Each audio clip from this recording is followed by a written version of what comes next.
Hey, this is John Gavin at Disclosure Insight. We are out today with a warning on CELH Holdings. We are adding the company to the DI focus list.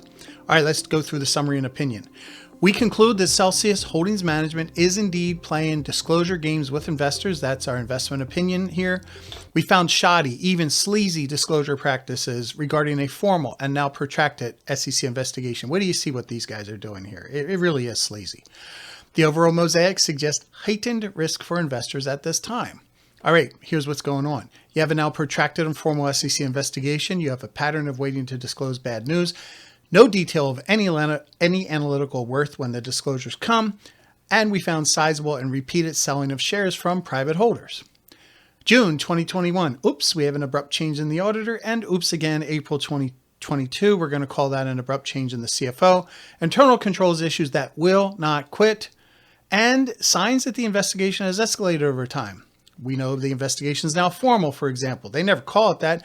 And multiple subpoenas are flying, but no detail about them. Conclusion, management definitely views this as a material risk, but you cannot analyze it. So there you go. There's your summary and opinion. Now, let's get to it. This is the show me your work phase.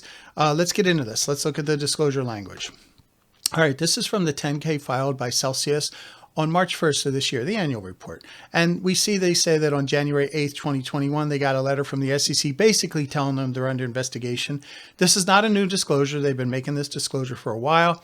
I highlighted January 8th, though, because our own research suggests there was no signs of SEC investigative activity. Use your words, John. Come on. No signs of SEC investigative activity as of October. So shortly ahead of this, there was no investigation. So that suggests this is actually a reliable channel marker.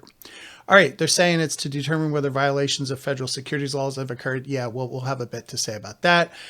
August 2021, it's about 8 months later, they're telling us they got a subpoena. That means the investigation is now formal, and they never call it that. They never tell you it's formal. All right. This part here, the rest of this big long text, meaningless filler. This is where the company's using a lot of words to tell you nothing, such as they've cooperated and continue to. Yeah, whatever. They all say that. Later in the same 10K, though, this is curious, I will say. They tell you the company received subpoenas. Now, earlier they said they got a subpoena. Well, again, this is a sign definitely of escalation, a sign that things are not going well. And I just find it curious that they didn't tell us about subpoenas the first time they talked about it earlier in the 10K. All right. The other thing that is notable here, though, is we do not know the timing, how many subpoenas, who got them, or what they sought. Now, let's have some fun.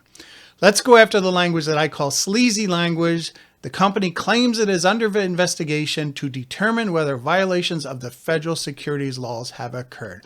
Are you people kidding? Are you kidding with this as your disclosure? Every SEC investigation involves potentially violations of federal securities laws. Yet this is all we are ever told about this formal SEC investigation. And more than that, these guys are really good with the copy and paste function. Since June 2021, they've copied and pasted this same line over and over again, telling you nothing. And I'm here to warn you, this type of disclosure can hurt your performance. How? How do we get there? Well, first off, management concluded this investigation was so material it had to be disclosed. So remember, their management, compared to us, they have perfect information, us as the outsiders. And in their perfect world of perfect information on this matter, they judged, along with their experts, that this matter was so material it had to be disclosed. Does that mean we're vulnerable to restatement risk, delayed filings, revenue shortfalls, earnings misses? I don't know. This is the type of thing that does happen. What I do know is you cannot analyze. So you know what will happen? You will likely ignore it. And that is what management, that's why I call these guys sleazy, because they carefully crafted this language. They know what they're doing. They're doing it willfully, deliberately, repeatedly. And as a reminder, again, this is all we are ever told about this formal SEC investigation. Let's head on down to the timeline. All right, timeline of notable events. January, that's when they got their letter, January 21. February 21. Now it's interesting. They're filing to sell 38 million shares, no proceeds to the company. So this is a secondary offering raising $2.3 billion, but none of that money's going to the company. And that offering was silent on SEC investigative activity. March of that year, the 10K, the annual report, is filed, and it too is silent on the SEC. Now, this is 2 months later. Now, the 10K, I'm going to pause on this because some companies only talk about their investigations once a year. So it's a big decision to continue to stay silent. And again, they've known about it for now 2 months. I'm also putting a marker down here that internal controls are effective. We'll come back to that. It'll be meaningful. All right, May, the 10Q silent.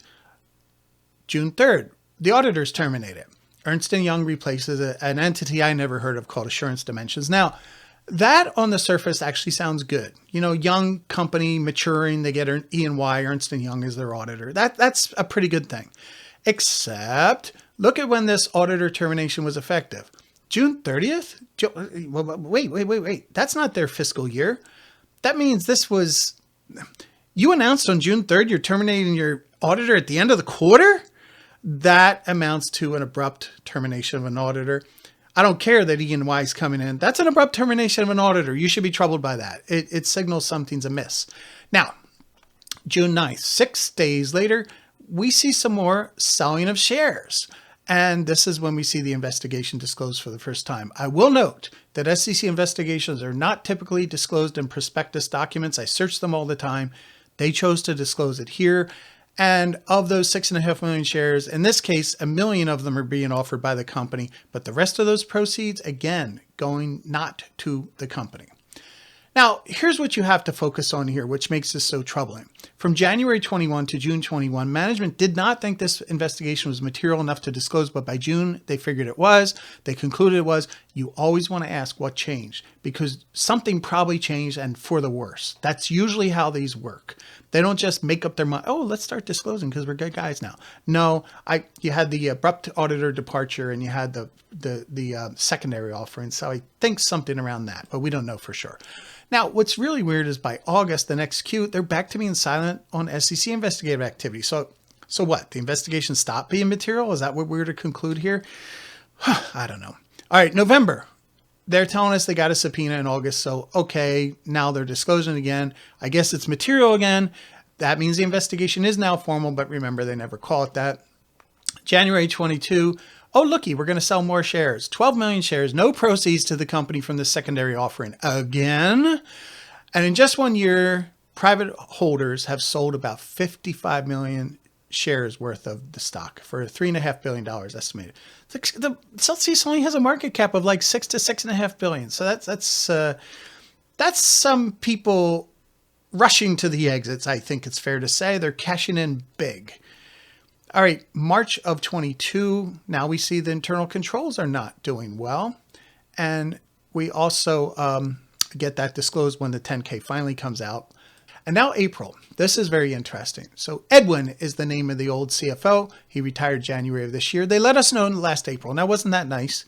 Normally, when I see a company tell us this far in advance that a CFO is retiring, I don't worry about it. It's usually, that's just a transition, you know.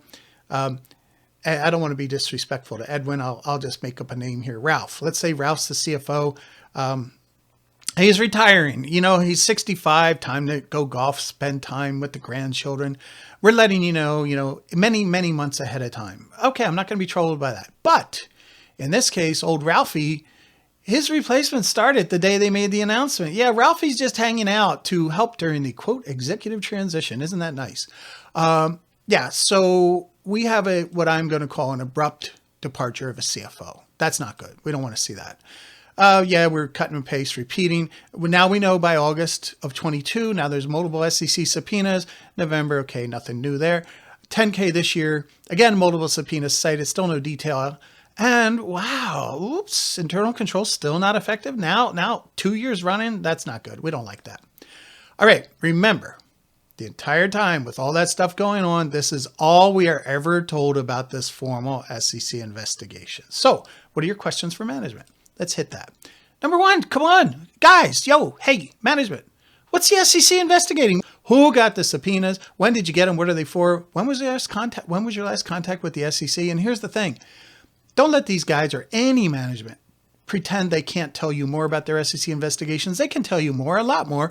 Most choose not to, but they can tell you more. In this case, it's my analytical conclusion and opinion.